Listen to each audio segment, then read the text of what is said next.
Félicitations. Ni match ubonye amanota 3 kuri AS Kigali.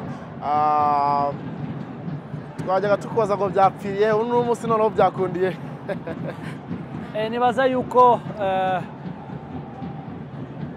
twari tugize iminsi tutikomporta neza, nibaza yuko twaricaye turaganira n'abakinyi, nibaza yuko ikintu cyari gikomeye cyane kuko match zose twatakaje twaba twakinye nabi, ariko novuga ubu twakwikonsantra turavye match yejo gene yagenze, turavuga tuti ikibanza cyacu cya mbere foko tugisubirako. Rero novuga uno munsi twakoze nka equipe, dukorera hamwe, dukora ibishoboka byose kugira dushobore gutsinda inani. Novuga ikintu cyatumye dutsinda iyi match cyane ni ugukorera hamwe nka equipe. Ikindi twaratravaye cyane abakinyi mentalement ku buryo abantu bose babona yuko tukiri muri course kandi ikibanza cyacu cya mbere dushobora kukironka.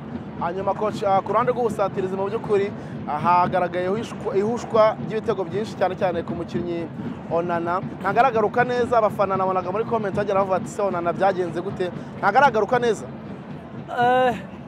Yaragarutse neza, Onana ameze neza, gusa ikintu ni malchance.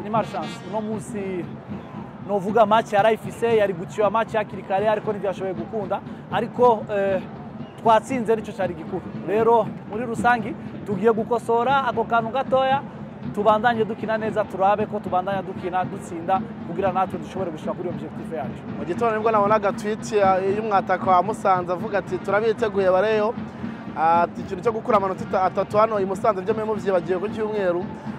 Ubutumwa wahabareye mu by'ukuri no kugira ngo bazafashe ikipe mu kwiherekeza i Musanze mu by'ukuri n'ubuye coach? Novuga turashaka imbaraga zabo nk'umukinyi wacu wa 12, shaka ko tuzaguruka twese turi kumwe tukagenda tujanye, bakaza kudusapotinga, natwe turiteguye, natwe turabiteguriye. Nibaza yuko ubu iyi match iza kudusubiza muri confiance twahoramo, nibaza yuko ko match kurikira nayo nyene tuzokora ibishoboka byose dukire nguko twakinye, turabe yuko dushobora kurutana amanota 3. Asante sana. Murakoze namwe.